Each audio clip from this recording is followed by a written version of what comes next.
Sigo leyéndote fragmentos de una enseñanza desconocida de Piotr Demianovich Uspensky. Capítulo 2. En San Petersburgo, el verano transcurrió en medio del habitual trabajo literario. Estaba preparando nuevas ediciones de mis libros, corrigiendo las pruebas. Era el terrible verano de 1915, con su atmósfera más y más deprimente, de la cual no llegaba a liberarme a pesar de todos mis esfuerzos. Se estaba luchando en territorio ruso y la guerra día a día se acercaba a nosotros. Todo comenzaba a tambalearse. Esta secreta tendencia al suicidio, que ha sido tan determinante en la vida rusa, se ponía más y más en evidencia. Se jugaba una prueba de fuerza. Los impresores hacían continuas huelgas. Mi trabajo estaba detenido. Ya no podía dudar más que la catástrofe sobrevendría antes de que yo pudiera realizar mis proyectos. Sin embargo, mis pensamientos volvían a menudo a las conversaciones de Moscú. ¿Cuántas veces al ponerse las cosas particularmente difíciles me dije, abandonaré todo e iré a reunirme con G en Moscú? Ante este pensamiento siempre sentía alivio. El tiempo pasaba. Un día, ya en otoño, fui llamado al teléfono y escuché la voz de G. Había venido a San Petersburgo por algunos días. Fui enseguida a verlo y entre conversaciones con otros visitantes me habló tal como lo había hecho en Moscú. En la víspera de su partida me dijo que regresaría pronto. En su segunda visita, al contarle yo acerca de cierto grupo al cual concurría en San Petersburgo y en el cual se discutían todos los tópicos posibles, desde la guerra hasta la psicología, me dijo que sería útil entrar en relación con tales grupos, puesto que él se proponía emprender en San Petersburgo un trabajo análogo al que dirigía en Moscú. Partió a Moscú, prometiendo regresar a las 2 semanas. Hablé acerca de él con algunos de mis amigos y quedamos en espera de su llegada. Una vez más regresó solo por algunos días y sin embargo logré presentarle a algunas personas. Con respecto a sus planes e intenciones, dijo que deseaba organizar su trabajo en una escala mayor, dando conferencias públicas, disponiendo una serie de experimentos y demostraciones, todo con el fin de atraer a su trabajo gente con una preparación más amplia y variada. Todo esto me recordó algo de lo que había oído en Moscú, pero no comprendí claramente de qué experimentos y demostraciones hablaba. Esto solo se aclaró más tarde. Recuerdo una conversación que tuvo lugar, como era habitual, con G en un pequeño café en la Nevsky. G me habló con cierto detalle acerca de la organización de grupos para su trabajo y sobre el papel de estos en dicho trabajo. Una o dos veces usó la palabra esotérico, la cual nunca había pronunciado antes en mi presencia. Me habría gustado saber qué quería decir con ello, pero cuando traté de interrumpirlo y preguntarle el sentido que él le daba al término esotérico, eludió la respuesta. No tiene importancia, llámelo como usted quiera, ahí no está el problema. Lo esencial es esto: un grupo es el comienzo de todo. Un hombre solo no puede hacer nada, no puede alcanzar nada. Un grupo realmente dirigido puede hacer mucho, al menos tiene una posibilidad de llegar a resultados que un hombre solo nunca podrá alcanzar. Usted no se da cuenta de su propia situación. Usted está en una prisión. Todo lo que puede desear, si es sensato, es escapar. Pero ¿cómo escapar? Es necesario atravesar las murallas, cavando un túnel. Un hombre solo no puede hacer nada. Pero supongamos que sean 10 o 20 que trabajen por turno, ayudándose los unos a los otros pueden acabar el túnel y escapar. Más aún, nadie puede escapar de la prisión sin la ayuda de aquellos que ya han escapado. Solo ellos pueden decir cómo es posible la evasión y hacer llegar a los cautivos las herramientas, las limas, todo lo que necesitan. Pero un prisionero aislado no puede encontrar a dichos hombres libres ni entrar en contacto con ellos. Una organización es necesaria. Nada se puede lograr sin una organización. G volvió a menudo a este ejemplo de la prisión y la evasión de la prisión. A veces era el punto de partida de todo lo que él decía, y le gustaba subrayar que cada prisionero puede un día encontrar su oportunidad de evadirse siempre y cuando sepa darse cuenta de que está en prisión. Mientras no comprenda esto, mientras se crea libre, ¿qué posibilidad puede tener? Nadie puede ayudar ni liberar por la fuerza a un hombre que no quiere ser libre, que desea todo lo contrario. La liberación es posible, pero solo como resultado de trabajos prolongados, de grandes esfuerzos y sobre todo de esfuerzos conscientes hacia una meta definida. Poco a poco le fui presentando a G un número mayor de personas. Y cada vez que él venía a San Petersburgo, yo organizaba en casa de amigos o con los grupos ya existentes charlas y conferencias en las cuales él tomaba parte. 30 o 40 personas solían asistir a estas reuniones. A partir de enero de 1916, G vino con regularidad a San Petersburgo cada 15 días. Algunas veces traía a algunos de sus alumnos de Moscú. G tenía una manera propia de organizar estas reuniones que yo no comprendía bien. Por ejemplo, rara vez me autorizaba a precisar por adelantado una fecha fija. Por lo general, al final de una reunión, nos enterábamos que G regresaría a Moscú al día siguiente, pero al llegar la mañana comunicaba haber decidido quedarse hasta la noche. El día entero transcurría en los cafés donde él se encontraba con las personas que querían verlo. No era sino poco antes de la hora de nuestras reuniones habituales cuando me decía: ¿por qué no reunirse esta noche? Llame a aquellos que quieran venir y dígales que estaremos en tal lugar. Yo me precipitaba al teléfono, pero naturalmente a las 7 o 7:30 de la noche todo el mundo estaba ya comprometido y no podía reunir sino a un pequeño número de personas. Para aquellos que vivían fuera de San Petersburgo, en Tsarskoye, etcétera, les era casi siempre imposible reunirse con nosotros.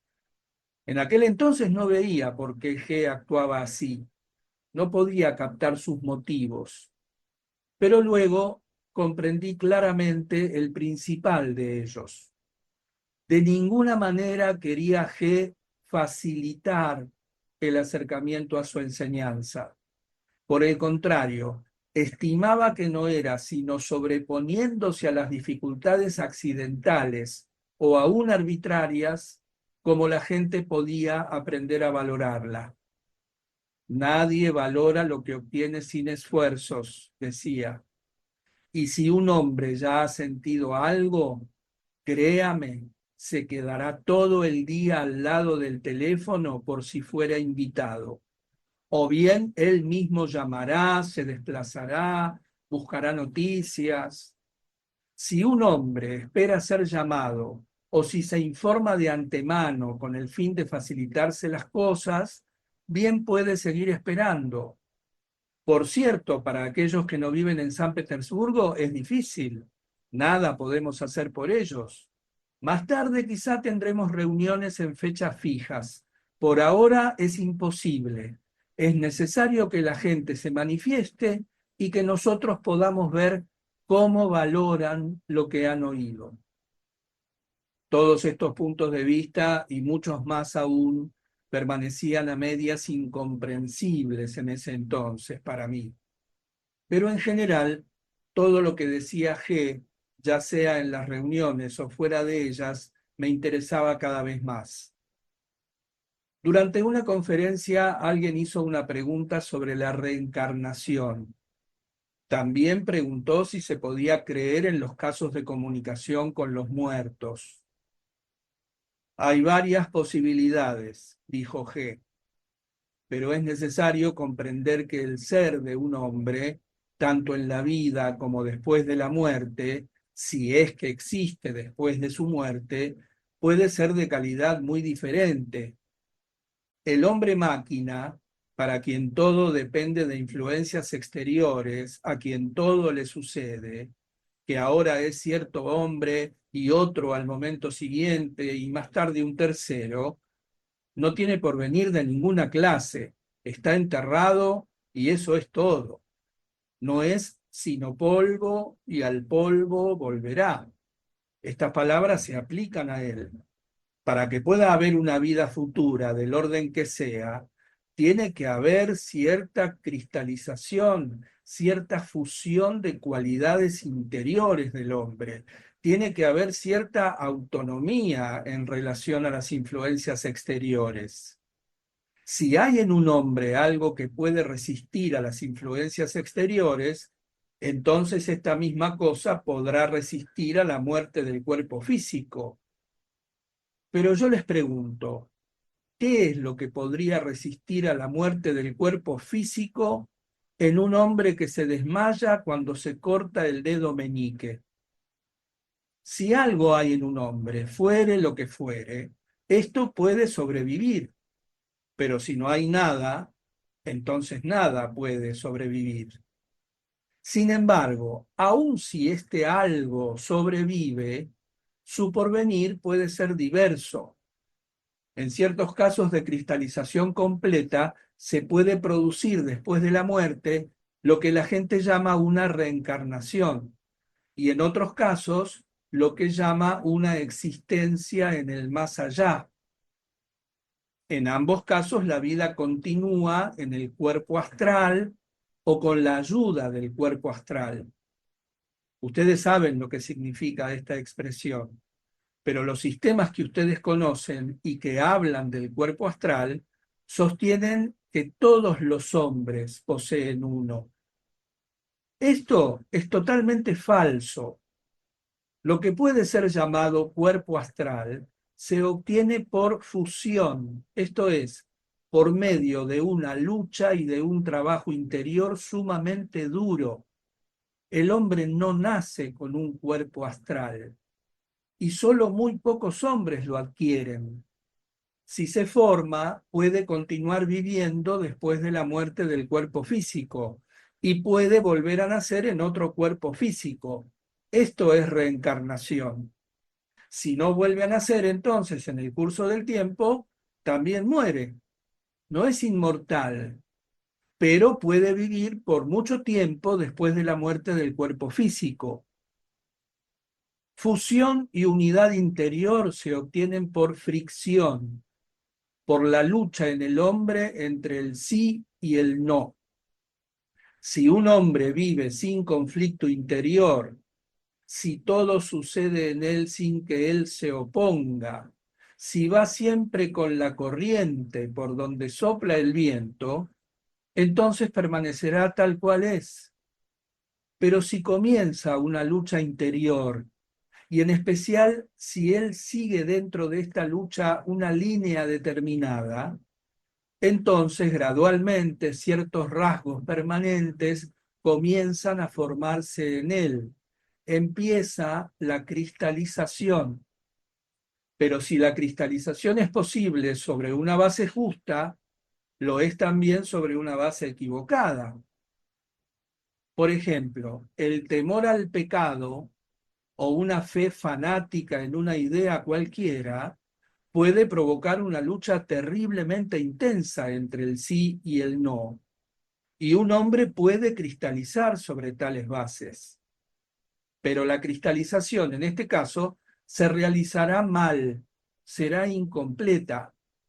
En tal caso, un hombre perderá toda posibilidad de desarrollo ulterior. Para que la posibilidad de un desarrollo ulterior le sea ofrecida, él deberá ser previamente refundido, y esto no puede lograrse sino a través de sufrimientos terribles. La cristalización es posible sobre cualquier base. Tomen, por ejemplo, un bandolero de buena cepa, un bandolero auténtico. Yo he conocido de esos en el Cáucaso. Un bandolero tal, fusil en mano, se tenderá al borde de un camino, detrás de una roca, durante 8 horas sin hacer un movimiento. ¿Podrían ustedes hacer otro tanto? Dense cuenta que una lucha se libra en él a cada instante. Tiene calor, tiene sed, las moscas lo devoran, pero no se mueve. Otro ejemplo, un monje teme al diablo. Toda la noche se golpea la cabeza contra el suelo y reza.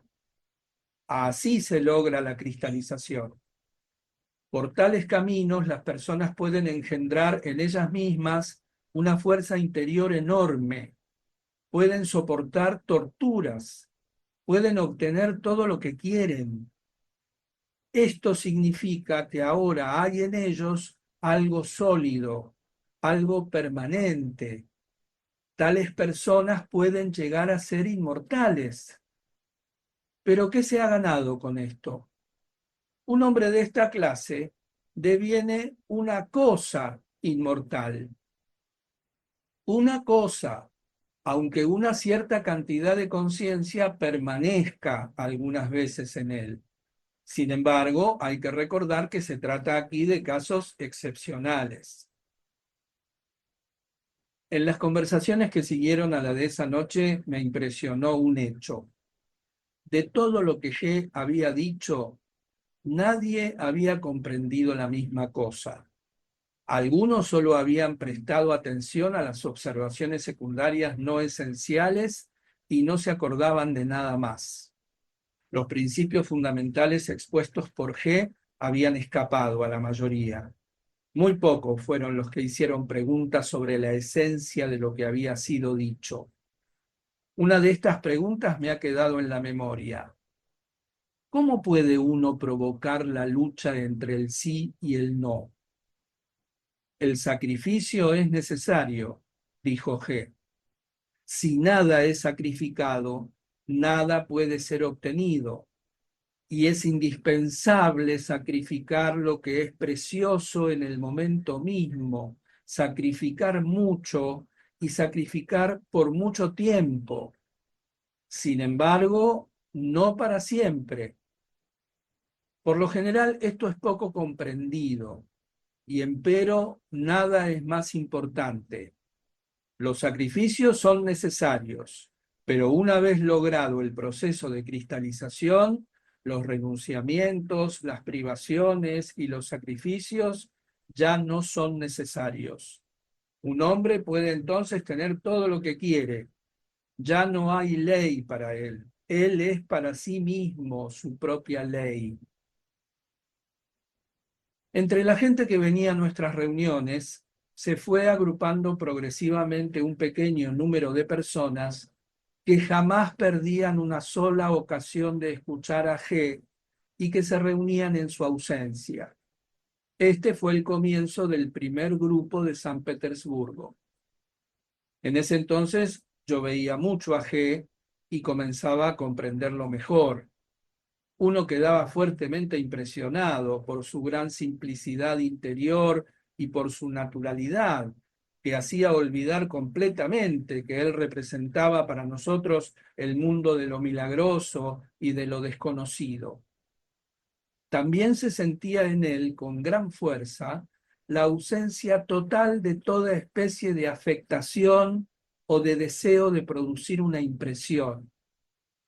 Además, se le sentía plenamente desinteresado, enteramente indiferente a las facilidades y a su comodidad, y capaz de darse sin regateos a su trabajo, cualquiera que éste fuese.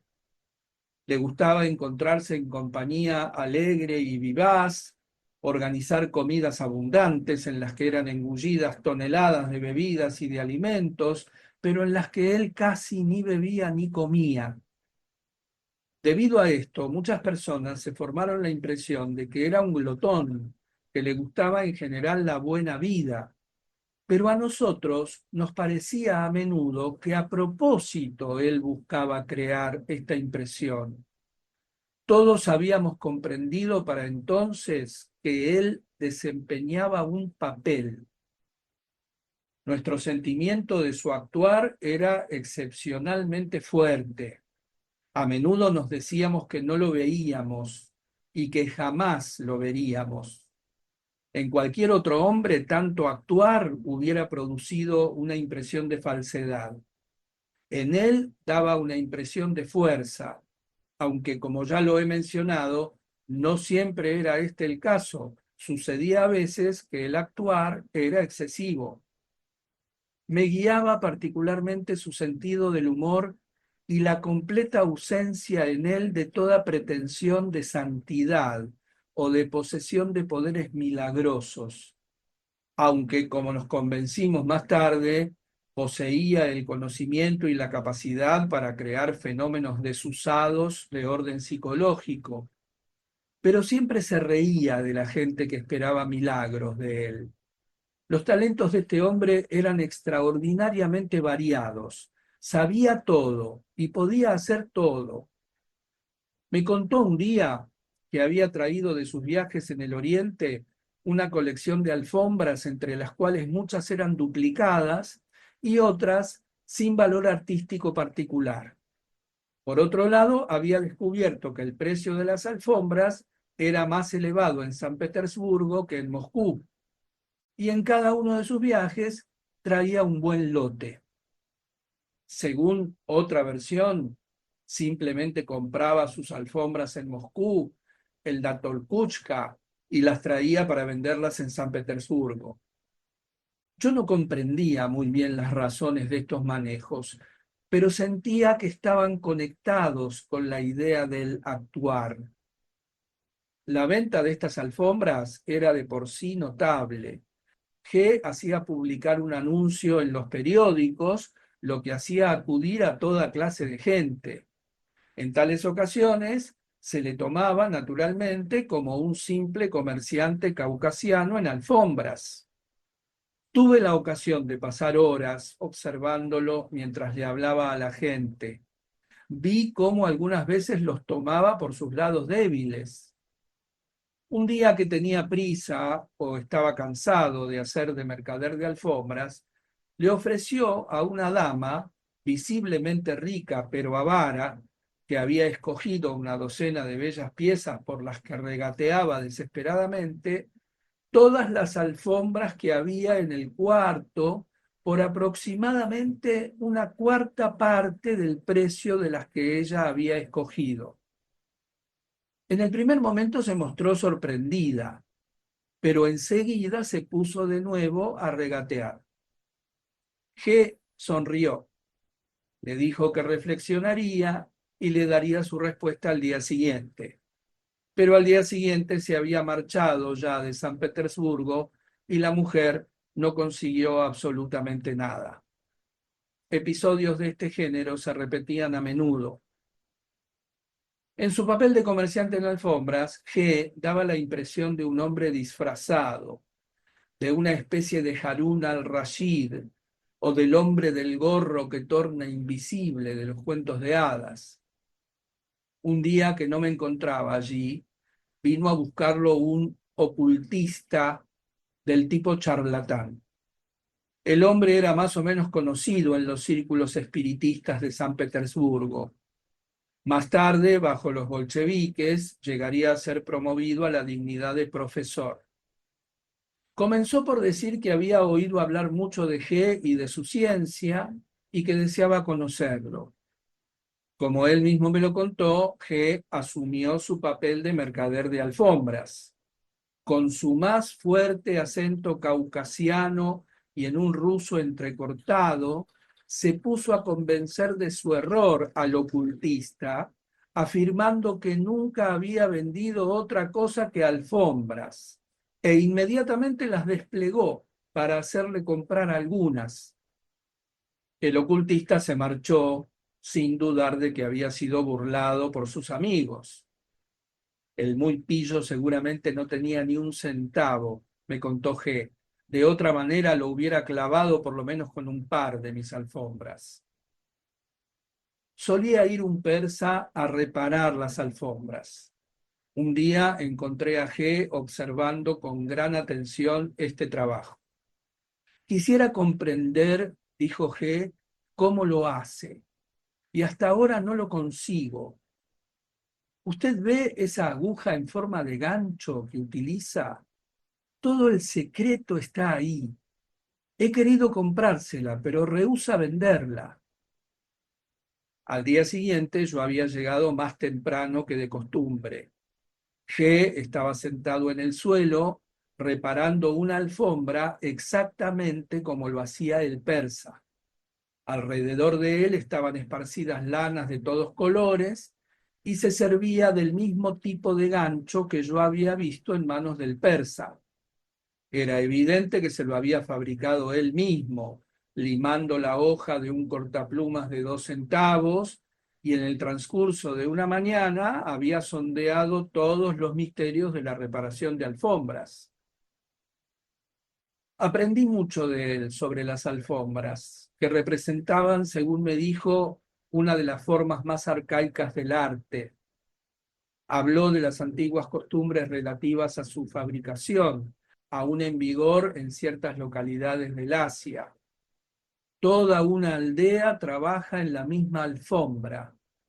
Todos, jóvenes y viejos, se reúnen durante las largas veladas de invierno en una gran casa donde se reparten en grupos, sentados o de pie, de acuerdo a un orden conocido de antemano y fijado por la tradición.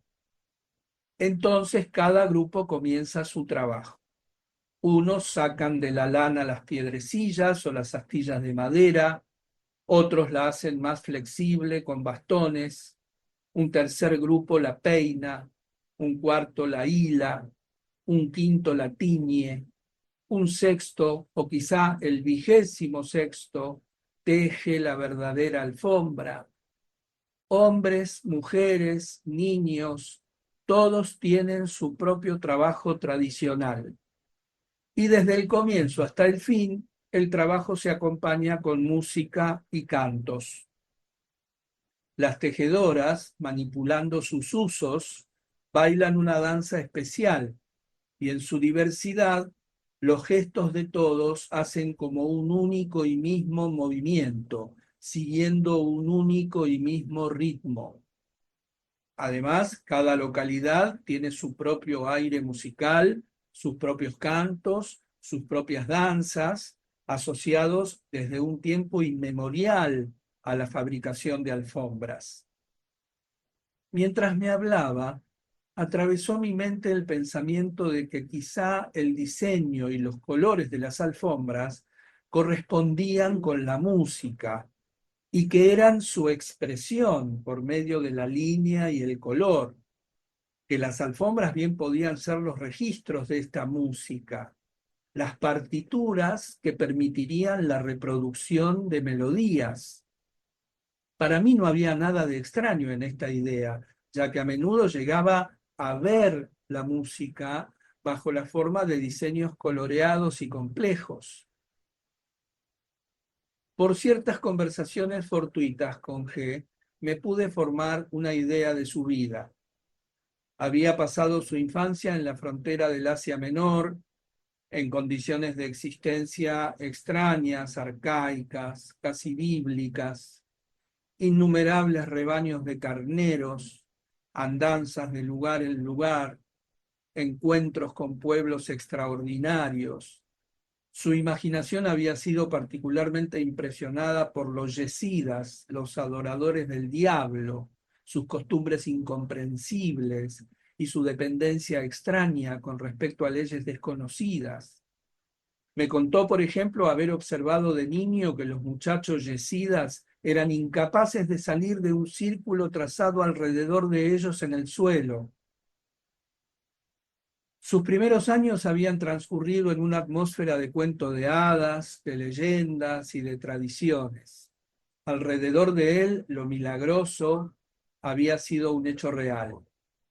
Predicciones que había escuchado y a las cuales los que lo rodeaban daban una fe plena, se habían realizado y le habían abierto los ojos sobre muchas otras cosas. Desde su más tierna edad, el concierto de todas estas influencias había creado en él una inclinación hacia lo misterioso, lo incomprensible y lo mágico. Me dijo haber viajado mucho por el Oriente cuando era todavía muy joven. ¿Qué había de cierto en estos relatos?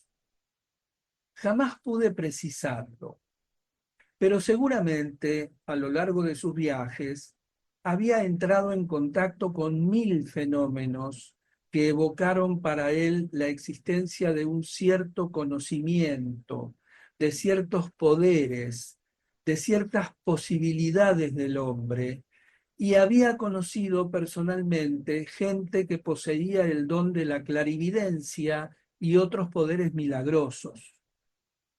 Poco a poco, me dijo, sus salidas de la casa natal y sus viajes comenzaron a seguir una dirección definida. Salió en busca del conocimiento y de las personas que lo poseían. Después de grandes dificultades, descubrió al fin las fuentes de este conocimiento en compañía de varios camaradas que partieron también en busca de lo milagroso. En todas las historias que él contaba sobre sí mismo, había muchos elementos contradictorios y poco creíbles, pero ya me había dado cuenta de que no podía esperar de él nada ordinario. Él no se dejaba reducir a ninguna de nuestras medidas. Con él no se podía estar seguro de nada. Hoy podía decir una cosa y mañana otra totalmente diferente, sin que en un sentido nunca se le pudiera acusar de contradicción. Había que comprender y que descubrir el lazo que unía el todo. Hablaba muy poco y siempre de una manera evasiva acerca de las escuelas mismas y de los lugares donde había encontrado el conocimiento que indudablemente poseía.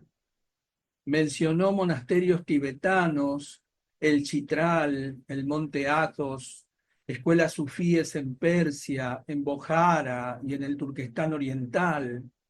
También citaba derviches de diferentes órdenes que había conocido, pero sin dar jamás datos precisos. Comenzó a tomar forma un grupo permanente. Un día que estábamos con G, le pregunté, ¿por qué se mantiene el conocimiento tan cuidadosamente en secreto? Si el antiguo conocimiento ha sido preservado y en general, si existe un conocimiento distinto de nuestra ciencia y de nuestra filosofía que aún llega a sobrepasarlas, ¿por qué no se conviene en propiedad común? ¿Por qué sus poseedores se niegan a dejarlo entrar en la circulación general de la vida, en aras de una lucha más feliz o más decisiva contra la mentira, el mal y la ignorancia? Creo que esta pregunta debe surgir en toda mente que encuentre por primera vez las ideas del esoterismo. Hay dos respuestas, me dijo él. Primeramente, este conocimiento no se mantiene secreto. Luego, por su propia naturaleza, le está prohibido llegar a ser jamás propiedad común. Primero examinaremos este segundo punto. Le probaré que el conocimiento, acentuó esta palabra, es mucho más accesible de lo que generalmente se cree para aquellos que son capaces de asimilarlo. Y todo el problema estriba en que la gente o no lo quiere o no lo puede recibir. Pero ante todo, es necesario comprender que el conocimiento no puede pertenecer a todos, ni siquiera puede pertenecer a muchos. Así es la ley. Usted no la comprende porque no se da cuenta de que, como toda cosa en el mundo, el conocimiento es material. Esto significa que posee todas las características de la materialidad. Ahora bien, una de las primeras características de la materialidad implica una limitación de la materia. Quiero decir que la cantidad de materia en un lugar dado y en condiciones dadas es siempre limitada. La misma arena del desierto y el agua del mar existen en una cantidad invariable y estrictamente medida. Por consiguiente, decir que el conocimiento es material es decir que hay una cantidad definida en un lugar y en un tiempo dado. Por tanto, se puede afirmar que durante el curso de un cierto período, digamos un siglo, la humanidad dispone de una cantidad definida de conocimiento. Pero sabemos, por una observación elemental de la vida misma, que la materia del conocimiento posee cualidades enteramente diferentes según que ésta sea absorbida en pequeña o gran cantidad. Tomada en gran cantidad en un lugar dado, por un hombre, por ejemplo, o por un grupo pequeño de hombres, produce resultados muy buenos. Tomada en pequeña cantidad por cada uno de los individuos que componen una gran masa de hombres, no da ningún resultado, salvo algunas veces resultados negativos, contrarios a lo que se espera. Entonces, si una cantidad definida de conocimiento llega a distribuirse entre millones de hombres, cada individuo recibirá muy poco, y esta pequeña dosis de conocimiento no podrá cambiar nada, ni en su vida ni en su comprensión de las cosas. Cualquiera que sea el número de aquellos que absorbiesen esta pequeña dosis, el efecto sobre su vida será nulo, salvo quizá que ésta se haga todavía más difícil. Pero si por el contrario un pequeño número pudiera concentrar grandes cantidades de conocimiento, entonces éste dará resultados muy grandes. Desde este punto de vista, es mucho más ventajoso que el conocimiento sea preservado por un pequeño número y no difundido entre las masas. Si para adorar objetos tomamos una cierta cantidad de oro, debemos conocer el número exacto de objetos que ésta nos permitirá adorar. Si tratamos de adorar un gran número, se dorarán desigualmente por partes y se verán mucho peor que si no tuvieran ningún oro. De hecho, habremos derrochado nuestro oro. La distribución del conocimiento se basa sobre un principio rigurosamente análogo. Si hubiera que dar el conocimiento a todo el mundo, nadie recibiría nada.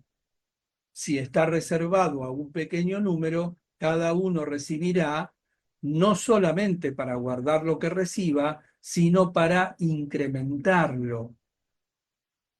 A primera vista, esta teoría parece muy injusta, porque la situación de aquellos a quienes en alguna forma se les niega el conocimiento para que otros puedan recibir algo más, parece muy triste, inmerecida y más cruel de lo que debería ser. Sin embargo, la realidad es totalmente diferente. En la distribución del conocimiento no hay ni sombra de injusticia. Es un hecho que la gran mayoría de la gente ignora el deseo de conocer, rehúsa su cuota de conocimiento y descuidan aún tomar en la distribución general la porción que les está destinada para las necesidades de su vida. Esto se hace particularmente evidente en periodos de locura colectiva, de guerras y de revoluciones, cuando los hombres parecen perder súbitamente hasta ese pequeño grado de sentido común que tenían de ordinario y convertidos en perfectos autómatas, se entregan a matanzas gigantescas como si ya no tuvieran instinto de conservación. Es así como grandes cantidades de conocimiento, de cierta manera, permanecen sin reclamar y pueden ser distribuidas a los que saben apreciar su valor. No hay nada de injusto en todo esto, porque aquellos que reciben el conocimiento no toman algo que pertenece a otros, no privan a nadie de nada, toman solamente lo que los otros han rechazado como inútil y que en todo caso se perdería si no fuera tomado. La acumulación del conocimiento por los unos depende del rechazo del conocimiento por los otros. En la vida de la humanidad hay periodos que coinciden generalmente con el comienzo de la declinación de las civilizaciones, cuando las masas pierden irremediablemente la razón y se ponen a destruir todo lo que ha sido creado en siglos y milenios de cultura. Tales períodos de locura, a menudo concordantes con cataclismos geológicos, con perturbaciones climáticas y otros fenómenos de carácter planetario, liberan gran cantidad de esta materia del conocimiento. Se hace entonces necesario un trabajo de recuperación sin el cual ésta se perdería. Es así como el trabajo de recolectar la materia esparcida del conocimiento coincide frecuentemente con la declinación y la ruina de las civilizaciones. Este aspecto de la cuestión es claro. Las masas no se preocupan del conocimiento, no lo quieren, y sus jefes políticos, en su propio interés, no trabajan sino para reforzar la aversión y el temor que ellas tienen a todo lo que es nuevo y desconocido. El estado de esclavitud de la humanidad está basado en este temor. Es hasta difícil imaginar todo el horror de esto, pero la gente no comprende el valor de lo que pierde de esta manera. Y para captar la causa de tal estado, basta con observar cómo vive la gente, lo que constituye sus razones para vivir, el objeto de sus pasiones o de sus aspiraciones, en qué piensan, de qué hablan, a qué sirven y qué adoran. Vean a dónde va el dinero de la sociedad culta de nuestra época. Dejando de lado la guerra, consideren aquello por lo que se paga los más altos precios, a dónde van las muchedumbres más densas. Si se reflexiona un instante acerca de este despilfarro, entonces se hace claro que la humanidad, tal cual es ahora, con los intereses de los cuales vive, no puede esperar otra cosa que lo que tiene. Pero como ya lo he dicho, nada de esto se puede cambiar. Imagínese que no haya disponible sino media libra de conocimiento por año para toda la humanidad.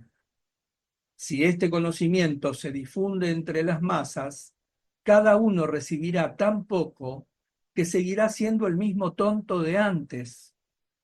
Pero por el hecho de que tan solo algunos hombres desean este conocimiento, aquellos que lo piden podrán recibir, por así decirlo, un grano de él y adquirir la posibilidad de llegar a ser más inteligentes.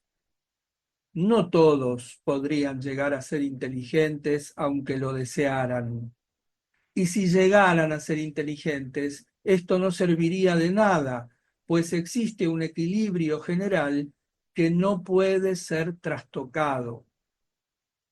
He aquí un aspecto. El otro, como ya lo he dicho, se refiere al hecho de que nadie oculta nada. No hay el menor misterio, pero la adquisición o la transmisión del verdadero conocimiento exige una gran labor y grandes esfuerzos, tanto de parte del que recibe como del que da. y aquellos que poseen este conocimiento hacen todo lo que pueden para transmitirlo y comunicarlo al mayor número posible de hombres para facilitarles su acercamiento y tornarlos capaces de prepararse para recibir la verdad. Pero el conocimiento no puede ser impuesto por la fuerza a aquellos que no lo quieren. Y como acabamos de ver, el examen imparcial de la vida del hombre medio, de sus intereses, de lo que llena sus días, demostrará al instante que es imposible acusar a los hombres poseedores del conocimiento de que lo ocultan, de que no quieren transmitirlo o de que no desean enseñar a los otros lo que ellos mismos saben. Quien desee el conocimiento debe hacer por sí mismo los primeros esfuerzos para encontrar la fuente, para aproximarse a ella, ayudándose con las indicaciones dadas a todos, pero que la gente, por regla general, no desea ver ni reconocer. El conocimiento no puede llegar gratuitamente a los hombres, sin esfuerzos de su parte. Ellos comprenden esto muy bien cuando solo se trata de conocimientos ordinarios, pero en el caso del gran conocimiento, si es que admiten la posibilidad de su existencia, consideran que es posible esperar algo diferente. Todo el mundo sabe muy bien, por ejemplo, que un hombre tendrá que trabajar intensamente durante varios años si quiere aprender el chino. Nadie ignora que para poder captar los principios de la medicina son indispensables 5 años de estudios y quizá el doble para el estudio de la música o de la pintura. Sin embargo, algunas teorías afirman que el conocimiento puede llegarle a la gente sin esfuerzos de su parte, que puede ser adquirido aún en el sueño. El mero hecho de la existencia de tales teorías constituye una explicación adicional del hecho de que el conocimiento no puede llegar a la gente. Sin embargo, no es menos esencial comprender que los esfuerzos independientes de un hombre por alcanzar lo que fuese en esta dirección por sí mismos no pueden dar ningún resultado. Un hombre no puede alcanzar el conocimiento sino con la ayuda de aquellos que lo poseen. Esto debe ser comprendido desde el comienzo mismo. Hay que aprender de los que saben. En una de las reuniones siguientes, en respuesta a una pregunta sobre la inmortalidad, G desarrolló algunas de las ideas que había dado antes sobre la reencarnación y la vida futura.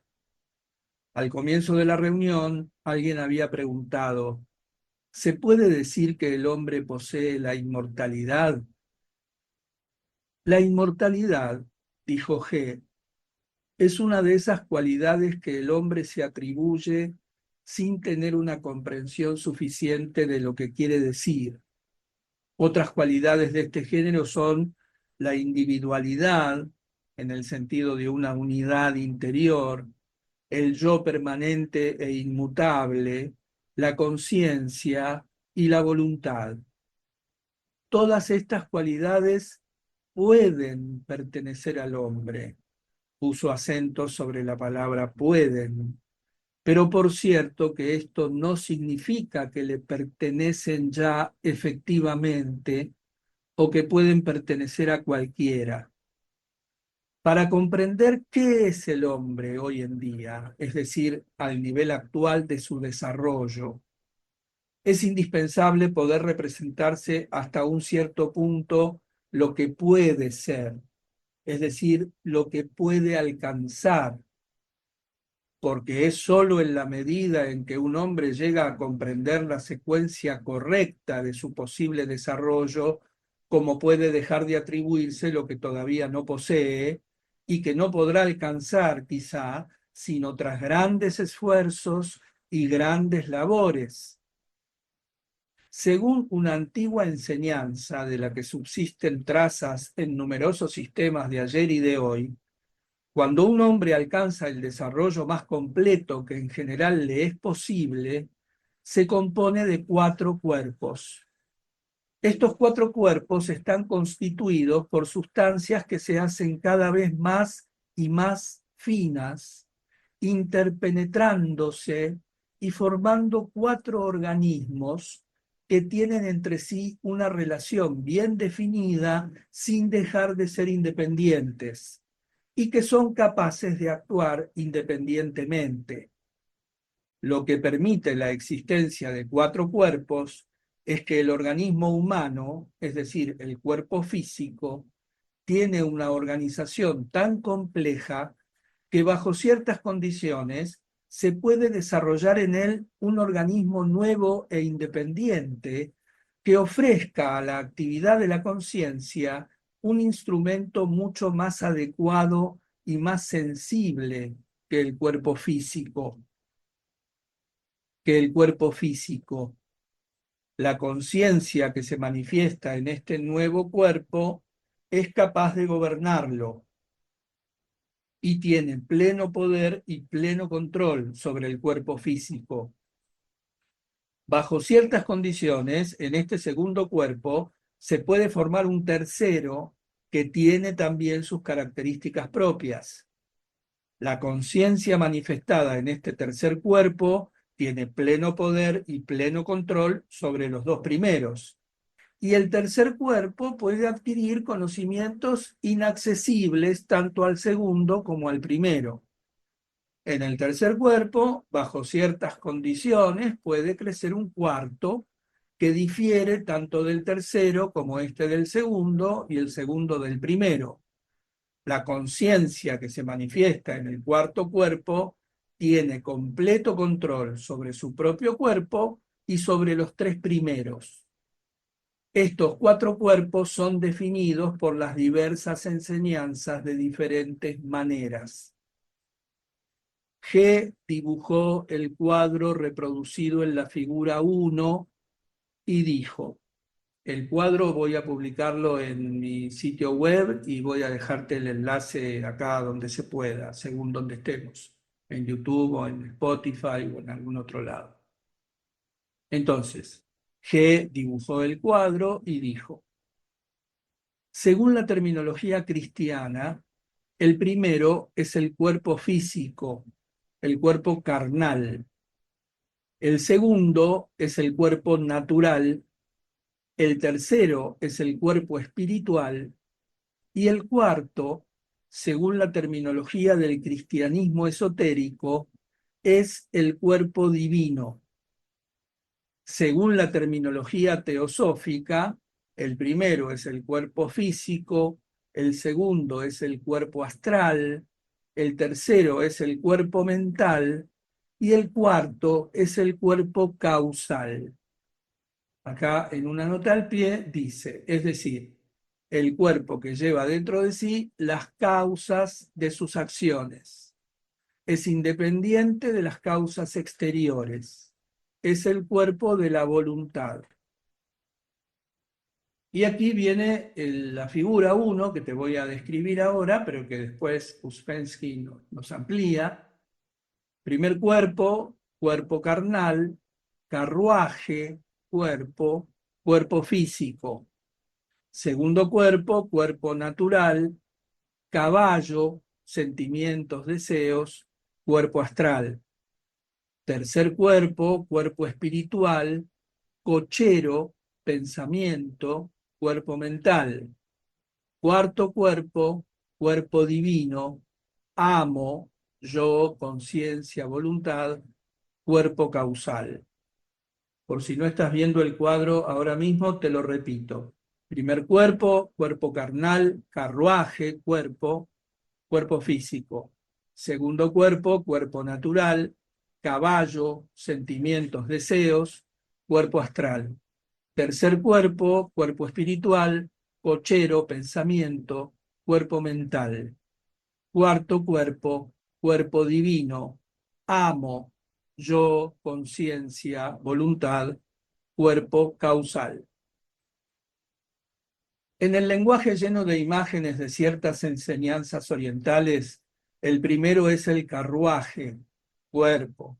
El segundo es el caballo, sentimientos, deseos. El tercero es el cochero, el pensar. Y el cuarto es el amo, yo, conciencia, voluntad. Se encuentran paralelos o comparaciones de este género en la mayoría de los sistemas que reconocen algo más en el hombre que el cuerpo físico. Pero casi todos estos sistemas, aun cuando repiten bajo una forma más o menos familiar las definiciones y las divisiones de la antigua enseñanza, han olvidado u omitido su característica más importante, a saber, que el hombre no nace con los cuerpos sutiles y que estos requieren ser cultivados artificialmente, lo que es posible solo bajo ciertas condiciones favorables exteriores e interiores. El cuerpo astral no es indispensable para el hombre. Es un gran lujo que no está al alcance de todos. El hombre puede muy bien vivir sin el cuerpo astral. Su cuerpo físico posee todas las funciones necesarias para la vida. Un hombre sin cuerpo astral puede aún producir la impresión de ser muy intelectual, hasta muy espiritual, y engañar así no solamente a los otros, sino a sí mismo. Esto, naturalmente, es aún más cierto para el cuerpo mental y para el cuarto cuerpo. El hombre ordinario no posee estos cuerpos ni las funciones que les corresponden, pero a menudo él cree y llega a hacer creer a los demás que sí los posee. Las razones de este error son, en primer lugar, el hecho de que el cuerpo físico trabaja con las mismas sustancias con las que se constituyen los cuerpos superiores. Pero estas sustancias no se cristalizan en él, no le pertenecen. Y en segundo lugar, el hecho de que todas las funciones del cuerpo físico son análogas a las de los cuerpos superiores, aunque naturalmente difieren mucho. Entre las funciones de un hombre que no posee sino su cuerpo físico y las funciones de los cuatro cuerpos, la diferencia principal es que en el primer caso, las funciones del cuerpo físico gobiernan todas las otras. En otros términos, todo está gobernado por el cuerpo que es, a su vez, gobernado por las influencias exteriores. En el segundo caso, el mando o el control emana del cuerpo superior. Y aquí te describo la figura 2, que vas a ver a través del enlace que te voy a dejar en algún lado, según desde donde estés escuchando esto, en dos líneas, una sobre la otra. Arriba, debajo de una flecha que va en sentido hacia la derecha, autómata que trabaja bajo la presión de influencias exteriores, deseos producidos por este automatismo, pensamientos que resultan de los deseos, voluntades, entre comillas, múltiples y contradictorias producidas por los deseos. Y debajo, sobre una flecha que tiende hacia la izquierda, cuerpo que obedece a los deseos o a las emociones sometidos a la inteligencia, poderes emocionales y deseos que obedecen al pensamiento inteligente. Funciones del pensar obedecen a la conciencia y a la voluntad. Yo, ego, conciencia, voluntad. Las funciones del cuerpo físico pueden ponerse en paralelo con las funciones de los cuatro cuerpos. G dibujó otro cuadro, figura 2, que representaba las funciones paralelas de un hombre de cuerpo físico y un hombre de cuatro cuerpos.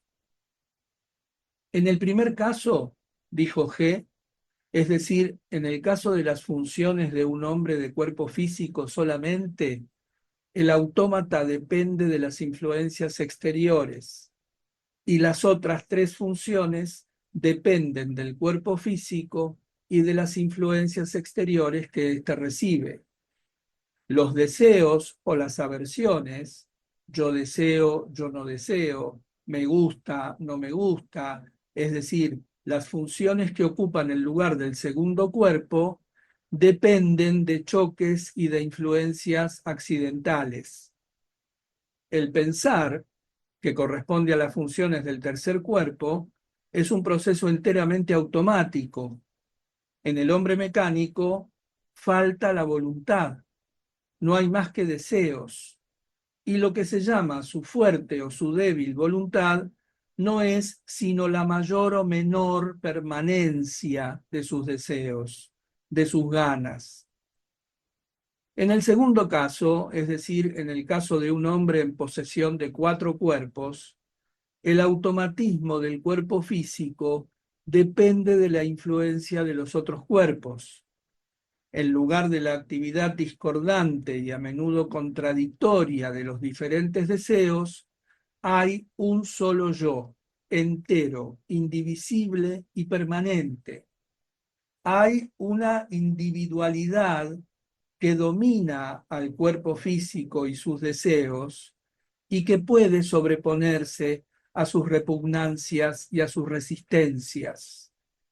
En lugar de un pensar mecánico está la conciencia y hay la voluntad, es decir, un poder ya no simplemente compuesto de deseos variados que pertenecen a los diferentes yoes y que son muy a menudo contradictorios, sino un poder nacido de la conciencia y gobernado por la individualidad o un yo único y permanente. Solo esta voluntad puede llamarse libre, porque es independiente del accidente y ya no puede más ser alterada ni dirigida desde afuera.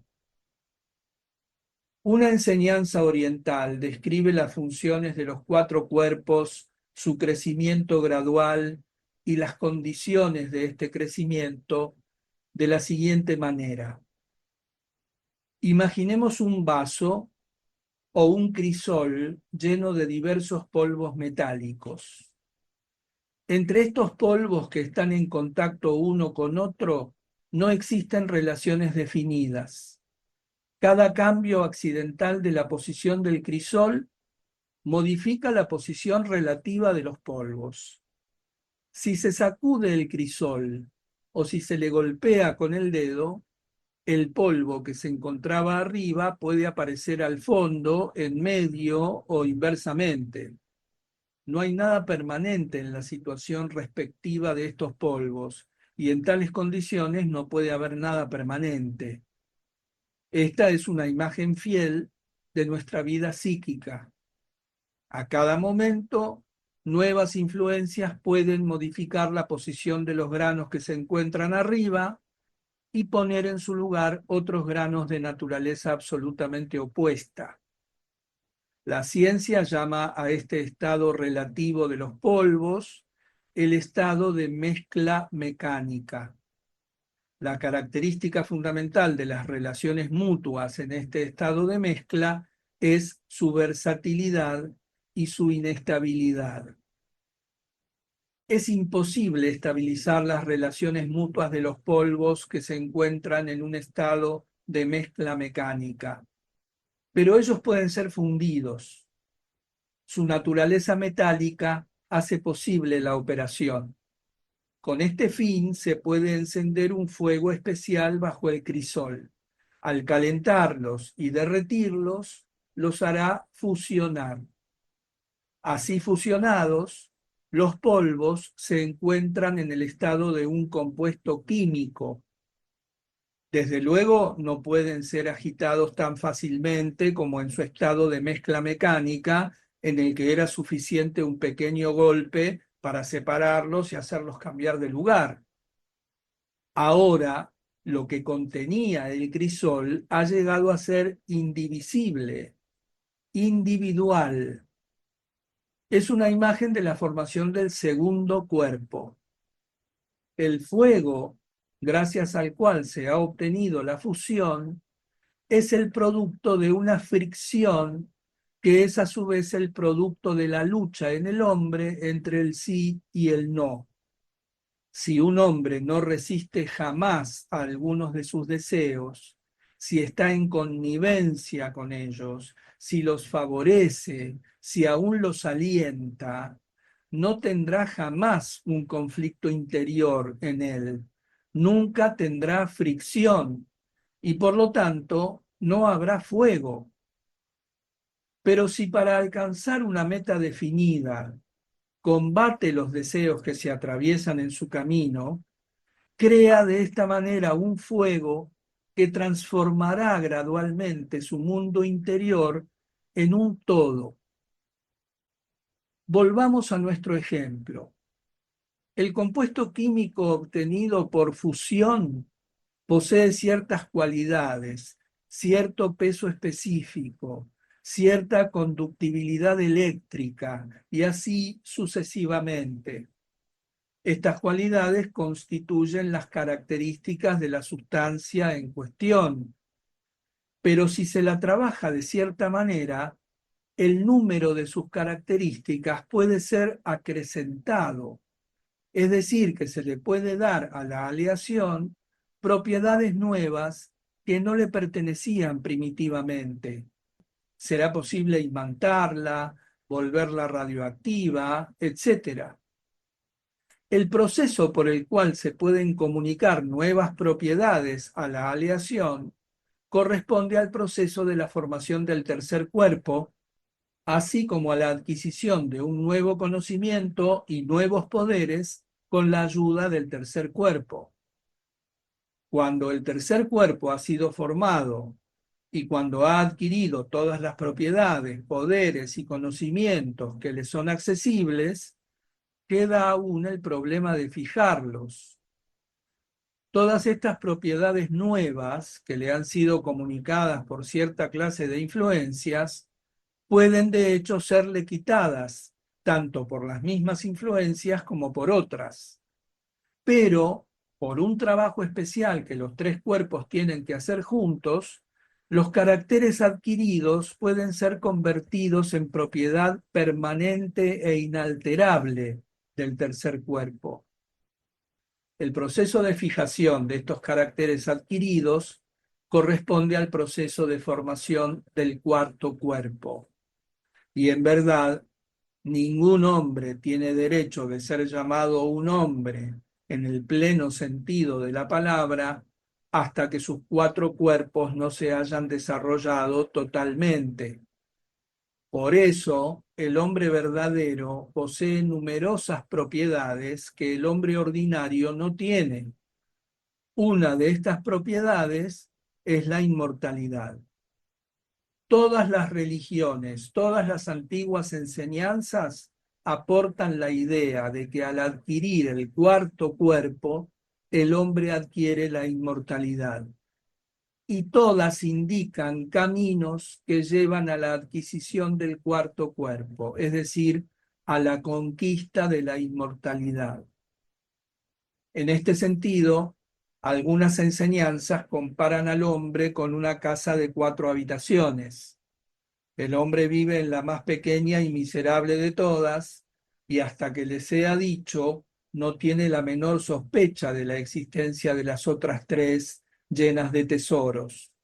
Cuando oye hablar de ellas, comienza a buscar las llaves de estas habitaciones, especialmente de la cuarta, la más importante de todas. Y cuando un hombre ha encontrado el medio de penetrar en ella, se convierte realmente en el amo de la casa, porque es solamente entonces que la casa le pertenece plenamente y para siempre. La cuarta habitación le da al hombre la inmortalidad hacia la cual todas las enseñanzas religiosas se esfuerzan en mostrarle el camino. Hay un gran número de caminos, más o menos largos, más o menos duros, pero todos, sin excepción, conducen o se esfuerzan por conducir hacia una misma dirección. que es la de la inmortalidad. En la reunión siguiente, G prosiguió. Dije la última vez que la inmortalidad no es una propiedad con la que nace el hombre, pero que ella puede ser adquirida. Todos los caminos que conducen a la inmortalidad, los que son generalmente conocidos y los otros, pueden dividirse en tres categorías. 1, el camino del fakir. 2, el camino del monje. 3, el camino del yogi. El camino del fakir es el de la lucha con el cuerpo físico. Es el camino del trabajo sobre la primera habitación. Es largo, difícil y dudoso. El fakir se esfuerza en desarrollar la voluntad física, el poder sobre el cuerpo. Lo obtiene mediante terribles sufrimientos, torturando al cuerpo. Todo el camino del fakir está hecho de ejercicios físicos increíblemente penosos. Se mantiene de pie en la misma posición sin movimiento alguno durante horas, días, meses o años. O bien sentado sobre una piedra desnuda, bajo el sol, bajo la lluvia, bajo la nieve, mantiene los brazos extendidos, o bien se tortura con fuego o con un hormiguero en el que pone sus piernas desnudas, y así sucesivamente. Si no se enferma o no muere, se desarrolla en él lo que puede llamarse la voluntad física, y obtiene entonces la cuarta habitación, es decir, la posibilidad de formar el cuarto cuerpo. Pero sus otras funciones, emocionales, intelectuales, permanecen sin desarrollar. Ha conquistado la voluntad, pero no tiene nada en qué poderla aplicar. No puede hacer uso de ella para adquirir el conocimiento o perfeccionarse a sí mismo. Por lo general, está demasiado viejo para iniciar un trabajo nuevo. Pero ahí donde hay escuelas de fakires, también hay escuelas de yogis. Por lo general, los yogis no pierden de vista a los fakires. Y si un fakir obtiene lo que anhela antes de ser demasiado viejo, lo llevan a una de sus escuelas para curarlo. Restablecen en él su poder de movimiento, después de lo cual comienzan a enseñarle.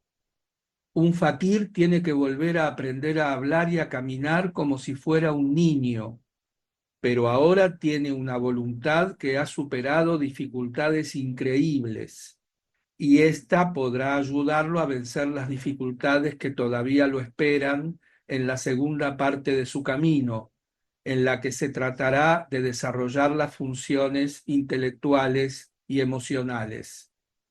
Ustedes no se pueden imaginar las pruebas a las que se someten los fakires. Yo no sé si ustedes han visto a los verdaderos fakires. Por mi parte, he encontrado muchos. Me acuerdo de uno de ellos que vivía en el patio interior de un templo de la India. Hasta he dormido a su lado. Día y noche, durante 20 años, se había mantenido sobre la punta de los dedos de las manos y de los pies. Ya no podía enderezarse ni desplazarse. Sus discípulos lo transportaban y lo llevaban al río, donde lo lavaban como a un objeto. Pero resultados de esta clase no se obtienen en un día. Piensen en todo lo que ha tenido que sobrellevar, en las torturas que ha debido sufrir para alcanzar este grado. Y un hombre no se convierte en fakir debido a sentimientos religiosos o porque comprende las posibilidades y los resultados de este camino. En todos los países del Oriente donde existen fakires, la gente del pueblo tiene la costumbre de prometer a los fakires el niño nacido después de algún acontecimiento feliz. También se da el caso de que los fakires adopten huérfanos o le compren sus niños a los indígenas. Estos se convierten en sus alumnos y los imitan, ya sea de buen grado o constreñidos a hacerlo. Algunos lo hacen solo en apariencia, pero hay otros que se convierten realmente en faquires. Además, otros siguen este camino simplemente por haber sido fuertemente impresionados al ver a algún faquir. Cerca de todos los faquires que se pueden ver en los templos se encuentra gente que los imita, sentados o de pie en la misma postura. Naturalmente que no lo hacen por mucho tiempo, pero a veces durante largas horas. Y sucede también que un hombre que ha entrado accidentalmente en un templo en un día de fiesta, después de haber comenzado por imitar a algún faquir que lo había impresionado, no regresa más a su hogar, sino que se une a la multitud de discípulos. Más tarde, él mismo llegará a ser faquir. Ustedes deben comprender que en estos casos yo no le doy a la palabra faquir su sentido propio. En Persia, el término faquir significa simplemente un mendigo. En la India, los juglares, los saltimbanquis, a menudo se denominan ellos mismos faquires. Y los europeos, especialmente los europeos cultos, le dan a menudo el nombre de faquir a los yogis, lo mismo que a los monjes errantes de diversas órdenes. Pero en realidad, el camino del faquir, el camino del monje y el camino del yogi son enteramente diferentes. Hasta ahora no he hablado sino de los faquires, es el primer camino.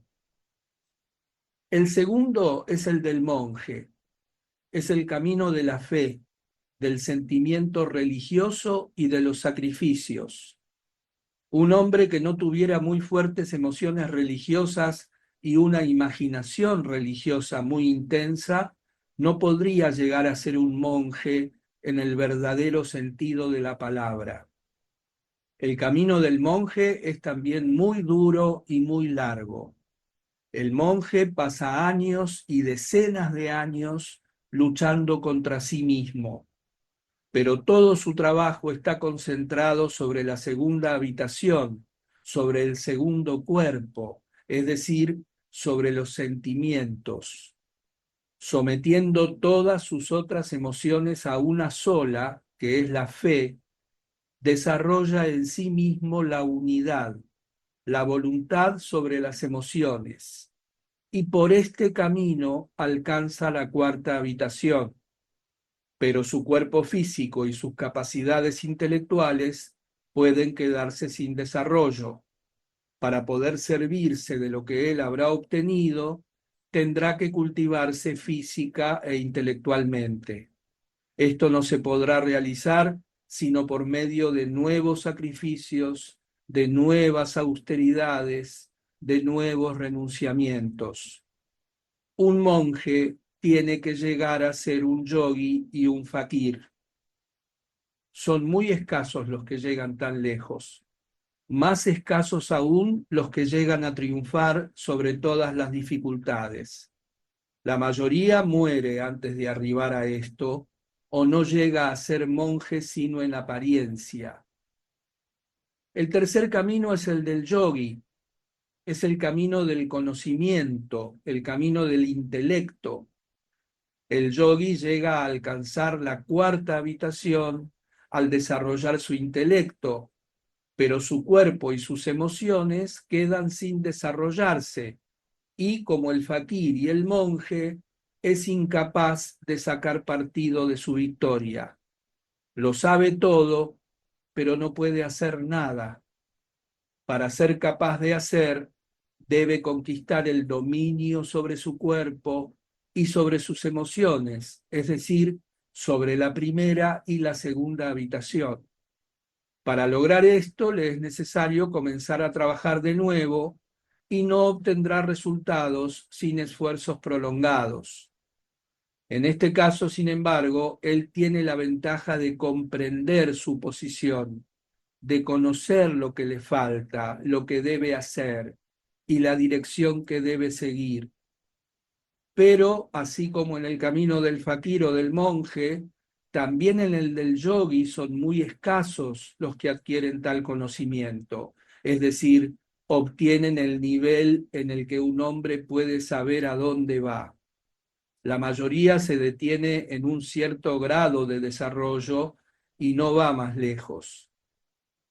Los caminos también difieren mucho los unos de los otros en relación al maestro o al guía espiritual. En el camino del fakir, un hombre no tiene maestro en el verdadero sentido de la palabra. En este caso, el maestro no enseña, simplemente sirve de ejemplo. El trabajo del alumno se limita a imitar al maestro. El hombre que sigue el camino del monje tiene un maestro y parte de sus deberes, parte de su tarea, consiste en tener una fe absoluta en él, en someterse por completo a su maestro, en obedecer. Pero lo esencial en el camino del monje es la fe en Dios, el amor a Dios, los esfuerzos ininterrumpidos para obedecer a Dios y servirlo, aunque en su comprensión de la idea de Dios y del servicio de Dios pueda haber una gran parte de subjetividad y muchas contradicciones. En el camino del yogi no hay que hacer nada y no se debe hacer nada sin un maestro. El hombre que emprende este camino al comienzo debe imitar a su maestro como el fakir y creer en él como el monje. Pero después, paulatinamente, llega a ser su propio maestro, aprende los métodos de su maestro y gradualmente se ejercita en aplicárselos a sí mismo. Pero todos los caminos, tanto el del fakir como el del monje y el del yogi, tienen un punto en común. Todos comienzan por lo que es más difícil, un cambio total de vida, un renunciamiento a todo lo que es de este mundo. Un hombre que tiene un hogar, una familia, debe abandonarlos, debe renunciar a todos los placeres, apegos y deberes de la vida y partir al desierto, entrar en un monasterio o en una escuela de yogis. Desde el primer paso sobre el camino, debe morir para el mundo. Solo así puede esperar obtener algo en uno de estos caminos. Para captar la esencia de esta enseñanza, es indispensable darse cuenta cabal de que los caminos son los únicos métodos capaces de asegurar el desarrollo de las posibilidades ocultas del hombre. Además, muestra cuán raro y difícil es un desarrollo de esta clase. El desarrollo de estas posibilidades no es una ley. La ley para el hombre es una existencia dentro del círculo de las influencias mecánicas. Es el estado del hombre máquina. El camino del desarrollo de las posibilidades ocultas es un camino contra la naturaleza, contra Dios. Esto explica las dificultades y el carácter exclusivo de los caminos. Son estrictos y estrechos. Sin embargo, nada se puede alcanzar sin ellos.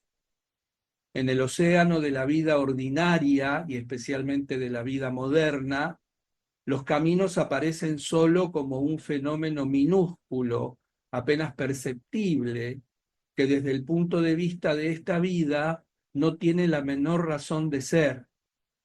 Pero este fenómeno minúsculo contiene en sí mismo todo cuanto el hombre dispone para el desarrollo de sus posibilidades ocultas. Los caminos se oponen a la vida de todos los días, que está basada en otros principios y sometida a otras leyes. He aquí el secreto de su poder y de su significación. En una vida ordinaria, aunque esté llena de intereses filosóficos, científicos, religiosos o sociales, no hay nada y no puede haber nada en ella que ofrezca las posibilidades contenidas en los caminos, porque estos llevan al hombre o pueden llevarlo a la inmortalidad. La vida mundana, aún la más exitosa, lleva a la muerte y no puede llevar a ninguna otra cosa. La idea de los caminos no puede ser comprendida si se admite la posibilidad de la evolución del hombre sin su ayuda. Por regla general, es duro para un hombre resignarse a esta idea. Le parece exagerada, injusta y absurda. Tiene una comprensión pobre del sentido de la palabra posibilidad. Se imagina que si tiene algunas posibilidades en sí mismo, éstas tendrán que desarrollarse y que, por cierto, los medios de desarrollo están a su alcance. Partiendo de un total rechazo a reconocer en sí mismo cualquier clase de posibilidad, por lo general el hombre pasa súbitamente a la imperiosa exigencia de su desarrollo inevitable. Para él es difícil adaptarse a la idea de que sus posibilidades no solo pueden permanecer en su estado actual de infradesarrollo, sino aún atrofiarse definitivamente, y que por lo tanto su desarrollo reclama de él prodigiosos y perseverantes esfuerzos. De una manera general, si consideramos a las personas que no son ni faquires, ni monjes, ni yogis, y de las que podemos afirmar sin temor que jamás serán faquires, monjes o yogis, estamos en condiciones de afirmar con certeza absoluta que sus posibilidades no pueden ser desarrolladas y que no se desarrollarán jamás. Es indispensable persuadirse profundamente de esto para comprender lo que voy a decir. En las condiciones ordinarias de la vida civilizada, la situación de un hombre, aún inteligente, que busca el conocimiento, es sin esperanza, porque no tiene la menor posibilidad de encontrar alrededor de él algo que se asemeje a una escuela de faquires o a una escuela de yogis. En cuanto a las religiones del Occidente, han degenerado hasta tal punto que desde hace mucho tiempo ya no hay nada viviente en ellas.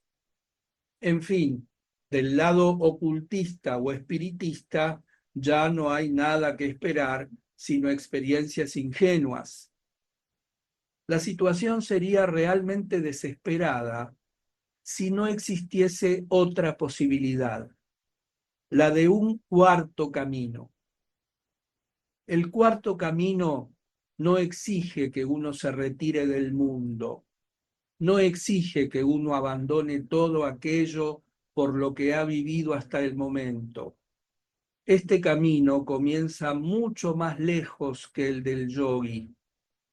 Esto significa que es necesario estar preparado para entrar en el cuarto camino y que esta preparación, que es de las más serias, tiene que adquirirse en la vida ordinaria y aplicarla sobre muchos lados diferentes. Además, el hombre que quiere seguir el cuarto camino tiene que reunir en su vida condiciones favorables al trabajo, o por lo menos aquellas que no lo hagan imposible, porque es necesario convencerse de que tanto en la vida exterior como en la vida interior, ciertas condiciones pueden constituir barreras infranqueables para el cuarto camino. Añadamos aún que este camino, contrariamente al del fakir, al del monje y al del yogi, no tiene una forma definida.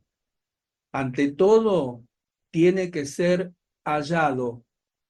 Es la primera prueba. Y es difícil, porque el cuarto camino es mucho menos conocido que los otros tres caminos tradicionales. Son numerosas las personas que nunca han oído hablar de él o que niegan simplemente su existencia o aún su posibilidad.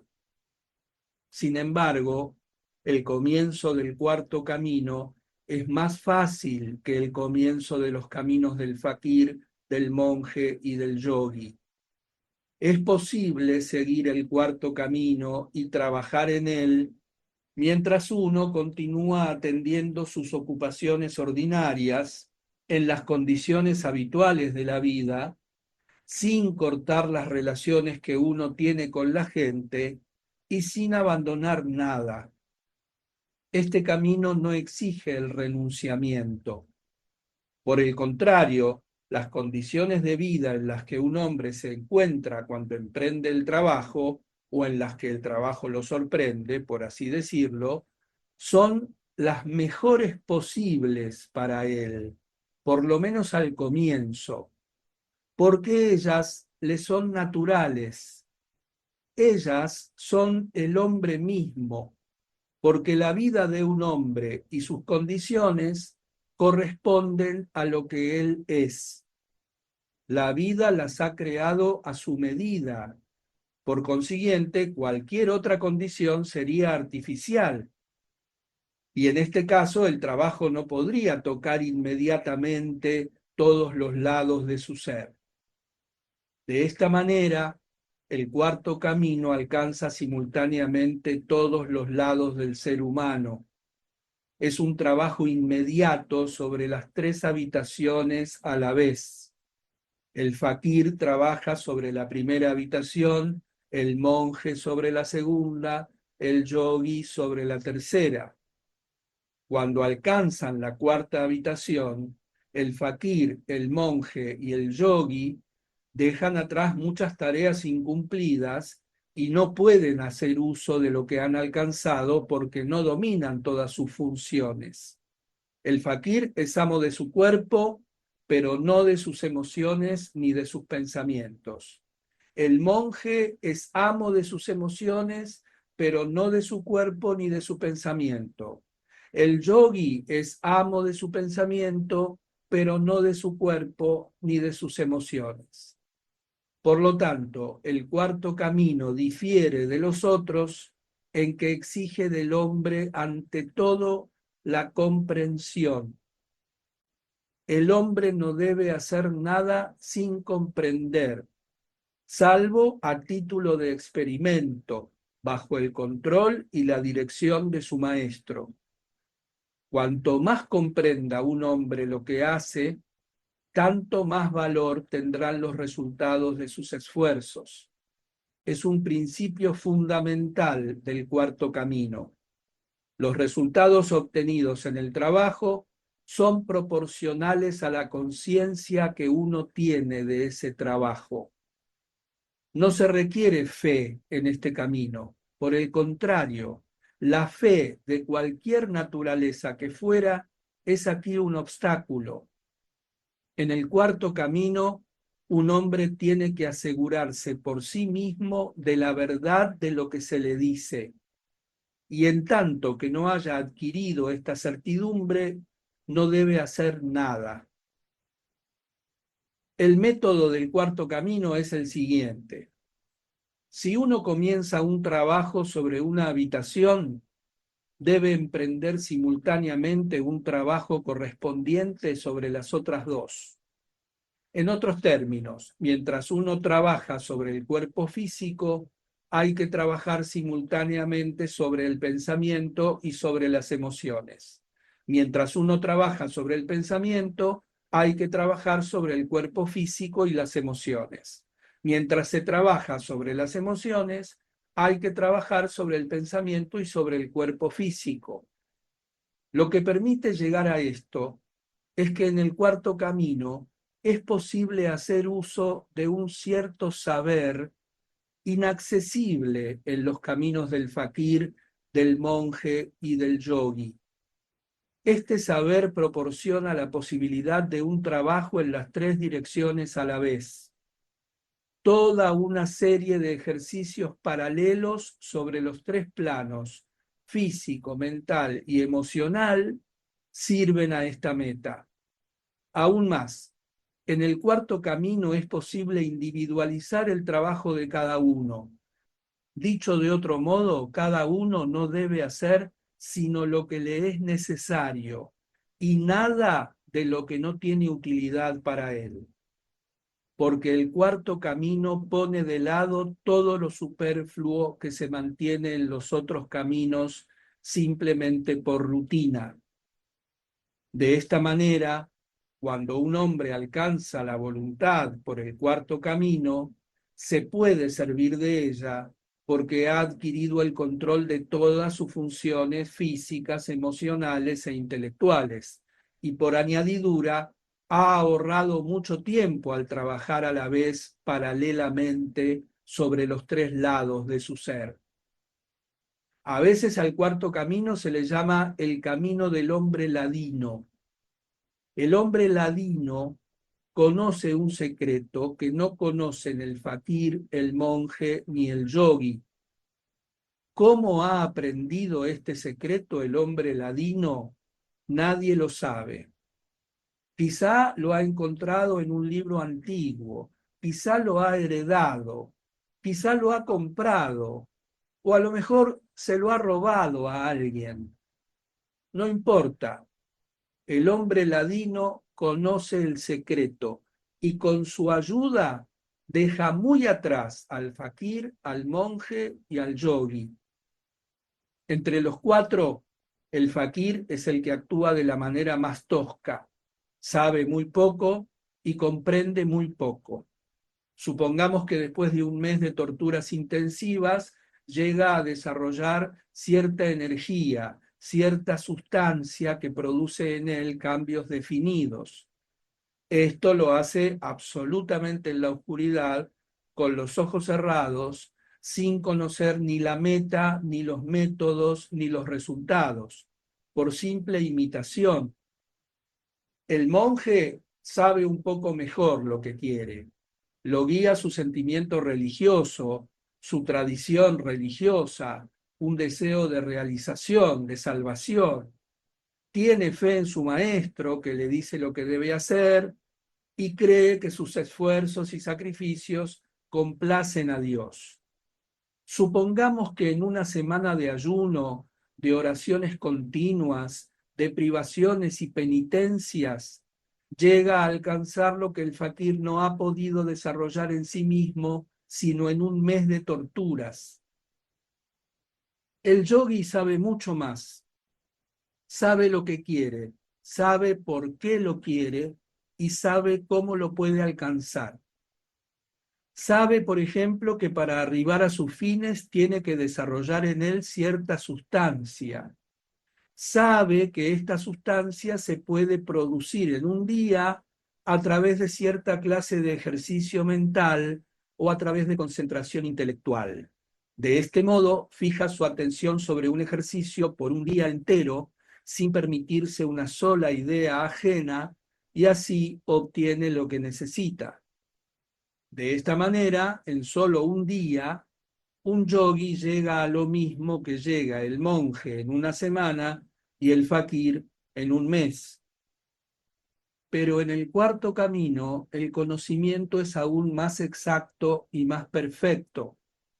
El hombre que lo sigue conoce con precisión qué sustancias necesita para alcanzar sus fines y sabe que estas sustancias pueden ser elaboradas en el cuerpo por un mes de sufrimiento físico, una semana de tensión emocional o un día de ejercicios mentales. Y también que estas sustancias pueden ser introducidas desde afuera en el organismo si se sabe cómo arreglárselas. Y así, en lugar de perder un día entero en ejercicios como el yogi, una semana en oraciones como el monje, o un mes en suplicios como el fakir, el hombre que sigue el cuarto camino se contenta con preparar y engullir una pequeña píldora que contiene todas las sustancias requeridas y de esta manera, sin pérdida de tiempo, obtiene los resultados deseados. Igualmente hay que tener en cuenta, dijo G., que fuera de estos caminos justos y legítimos, hay también caminos artificiales que no dan sino resultados temporales, y caminos francamente malos que también pueden dar resultados permanentes, pero nefastos. Igualmente, en estos caminos, el hombre busca la llave de la cuarta habitación y algunas veces la encuentra, pero lo que encuentra en la cuarta habitación nadie lo sabe. También sucede que la puerta de la cuarta habitación sea abierta artificialmente por medio de una ganzúa, y en estos dos casos se puede encontrar la habitación vacía. Durante una de las reuniones siguientes se abordó una vez más la cuestión de los caminos. Para un hombre de cultura occidental, dije, naturalmente es difícil creer y aceptar la idea de que un fakir ignorante, un monje ingenuo o un yogui retirado del mundo pueda estar en el camino de la evolución, mientras que un europeo cultivado, armado de su ciencia exacta y de los últimos métodos de investigación, no tiene ninguna oportunidad y gira en un círculo del cual no puede esperar salir. Sí, esto es porque la gente cree en el progreso y en la cultura, dijo G. Pero no hay ningún progreso, de ninguna clase. Nada ha cambiado en miles de años. Solo la forma exterior cambia. La esencia no cambia. El hombre sigue siendo exactamente igual. La gente culta y civilizada vive movida por los mismos intereses que los salvajes más ignorantes. La civilización moderna está basada en la violencia, la esclavitud y las frases bellas. Pero todas las frases bellas sobre la civilización y el progreso no son más que palabras.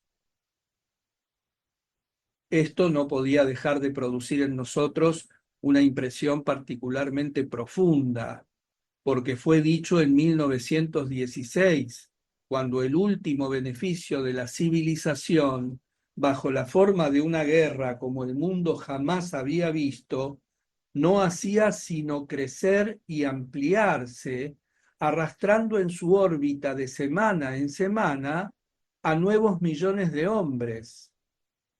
Recordaba haber visto unos días antes en Liteini 2 enormes camiones cargados hasta la altura de un primer piso de muletas nuevas de madera, todavía sin pintar. No sé por qué estos camiones me habían asustado particularmente. En estas montañas de muletas, para las piernas que todavía no habían sido mutiladas, había, con respecto a todas las ilusiones con que la gente se arrulla, una ironía particularmente cínica. A pesar mío, me representé el hecho de que camiones exactamente semejantes rodaban en Berlín, París, Viena, Londres, Roma y Constantinopla. Y actualmente todas estas ciudades que yo conocía y amaba, justamente en razón de sus diferencias y contrastes, se habían tornado hostiles para mí, así como en adelante serían hostiles entre sí, separadas por nuevos muros de odio y de crimen. Un día que nos encontrábamos reunidos, hablé de aquellos camiones y de su carga de muletas y de los pensamientos que se habían suscitado en mí. ¿Qué quiere usted?, me dijo G. Los hombres son máquinas. Las máquinas son necesariamente ciegas, inconscientes. No pueden ser de otra manera, y todas sus acciones tienen que corresponder a su naturaleza. Todo sucede, nadie hace nada. El progreso y la civilización, en el sentido real de estas palabras, no pueden aparecer sino al término de esfuerzos conscientes. No pueden aparecer como resultado de acciones inconscientes y mecánicas.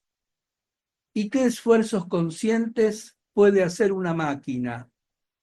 Si una máquina es inconsciente, lo son también 100 y mil máquinas, y cientos de miles y millones de máquinas. Ahora bien, la actividad inconsciente de millones de máquinas se reúne necesariamente para el exterminio y la ruina. Es precisamente en las manifestaciones inconscientes o involuntarias en las que reside todo el mal. Ustedes no comprenden todavía y no pueden imaginar todas las consecuencias de esta plaga, pero llegará el tiempo en que comprenderán.